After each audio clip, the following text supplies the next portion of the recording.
You are standing in a parking lot in Minnesota in 2003, and your Subaru Outback will not pass inspection. The undercarriage is rust. Not surface rust, structural rust eating through the frame. The dealership tells you it is wear and tear. Normal.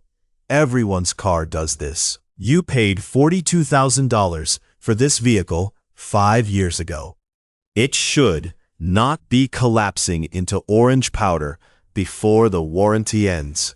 Now, I want you to sit with that for a moment. This was not random failure. It was not your fault.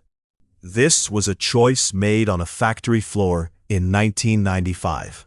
I have spent 15 years tracing corrosion patterns in automotive frames. My father was a metallurgist. He taught me to read metal the way others read text. What I found in those Outbacks changed how I see manufacturing altogether. By the time we finish today, you will understand exactly what happened. You will know why 2.1 million vehicles were built with this flaw. You will see the precise moment the company knew and did nothing. And stay with me, because near the end, I will show you the cost they finally paid. It is a number that will shock you. The Outback debuted in 1995 as a raised wagon on the legacy platform. It sold immediately. Subaru could not build them fast enough. But speed has a price, and metallurgy does not forgive shortcuts. The frame welds on these early Outbacks left a gap. Intentional or not, it was there. Moisture entered that gap. It pooled. It never left. The steel began to fail from the inside out, where no owner could see it coming. Within 10 years, frames that should have lasted 200,000 miles were crumbling at 90,000. The rust did not start on the surface. It started in the factory. But nobody connected the pattern yet. Owners were scattered across 40 states, all calling their dealers with the same impossible problem. The dealers had no answer, so they called it wear. That silence is where our story really begins. So, that factory choice, those uncoated welds, that trapped moisture, sat dormant for a decade. By 2005, owners in Minnesota, Ohio, upstate New York began calling their dealers. They reported the same thing. Frame rust so deep, it cracked the metal. At 5, 6, 7 years old, vehicles that should have been solid were failing. I have reviewed hundreds of these calls. The pattern is unmistakable. The dealer's response was always the same. This is normal wear. Normal wear. Salt on the roads. Time passes. Rust happens to everything. But here is where the mechanism matters. And here is what they missed. A rusted frame does not fail evenly. It eats inward from a source.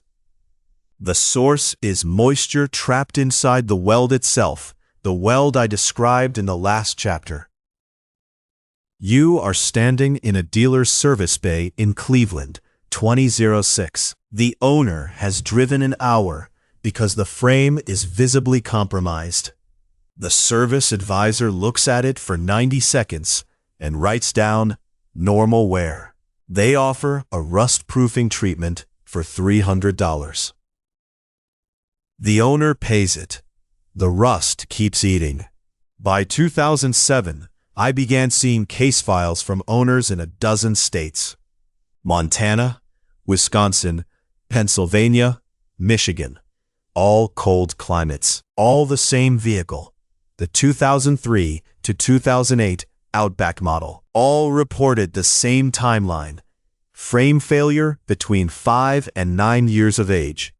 And dealers, every single dealer, classified it as expected corrosion. Now, I have to be honest with you about what happened next. These owners did not band together. They did not speak to each other. They were scattered across time zones, calling different dealers, all getting the same verdict. Normal wear. Your warranty does not cover normal wear. Nobody, not the manufacturers, not the NHTSA, not the owners themselves, had connected the dots yet. But someone was about to. And when they did, everything changed. The investigation that follows will trace this rock to its actual source and force a reckoning. That is when we learn the true cost of a factory shortcut. So, the dealers kept dismissing it as normal wear. But by 2008, I had reviewed enough case files to see the pattern they all missed. The owners were scattered across Minnesota, Ohio, Pennsylvania, states where winter salt destroys metal, but the timing was too uniform to be coincidence. A 2003 Outback rusted through at 5 years. A 2004 rusted at 6. A 2005 at 7. The math told me it was the factory, not the road. Now, here is where the investigation turned. A group of owners and their attorneys decided to stop accepting dealer dismissals as the final word. They commissioned independent metallurgists, real lab work, cross-sections of the welds, to examine what the dealers had been ignoring for years. The test results came back, and this is the moment everything changed. The welds joining the frame sections were bare metal with no protective coating. Bare metal exposed to road salt and trapped moisture. That was the flaw, sitting in plain sight since the factory floor in 1995.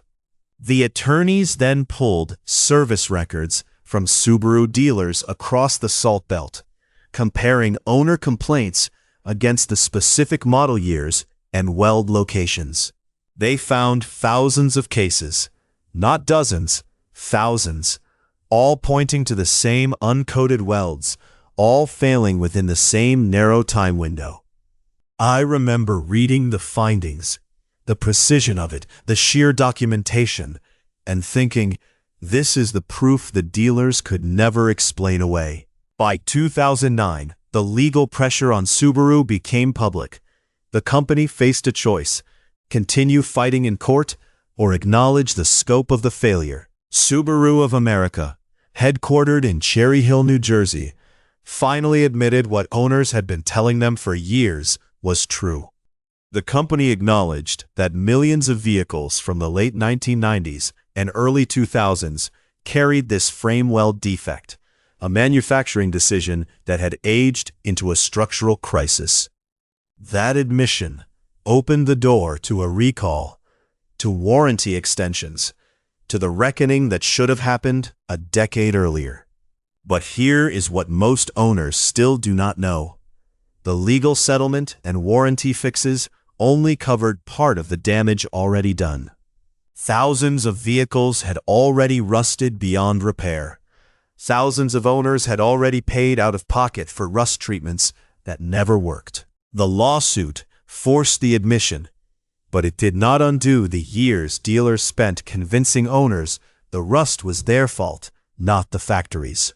And this is where the real story gets harder, because the question becomes, what happens to a company that profits from delayed accountability? So here we are in 2010, and Subaru has finally admitted the flaw. But the real scandal is what comes next. The company issued a recall and extended the corrosion warranty, but only for vehicles still under the original owner. If you bought one used, or if your ownership had changed hands, you were on your own. That is the loophole. That is the part I want you to sit with. Tens of thousands of second owners inherited a ticking rust bomb with zero manufacturer protection. Now let me show you what actually happened across this entire arc we just walked through. First, a factory choice in 1995. Uncoated welds to save money. One decision. Second, A silent decade where the rust worked. Owners paid for rust treatments that address symptoms, not cause. Third, dealers systematically misdiagnosed what they were seeing as normal wear, not a design flaw. When the class action investigation finally pulled the frame cross-sections and matched a weld pattern across thousands of vehicles, there was no denying it anymore. Subaru paid settlements and extended warranties, but the damage was already done. Here is the part that still matters to you today. This exact playbook is still running at other manufacturers. Right now, somewhere in Detroit or Stuttgart or Japan, an engineer is calculating whether to engineer a problem out or absorb the cost of silence. You are standing in a used car lot, looking at a 2006 Outback with 89,000 miles on it. The paint is clean. The interior smells good. The asking price is fair. What do? You get under it. You grab a flashlight and a jack, or you pay a mechanic to lift it. You look at the frame rails. You look at the subframe welds. You look for the brown dust of rust bloom. You check the NHTSA complaint database online for your exact model year and see what owners are filing. You ask the dealer or seller, has this vehicle ever been repaired for structural rust? You do not skip this. I do not skip this, because now you know what a manufacturer can choose to hide for a decade and what a warranty can choose not to cover. Tell me, have you owned a Subaru or been inside that dealership conversation about rust that did not add up? I read every comment you leave. You trusted a machine. Trust your instincts instead.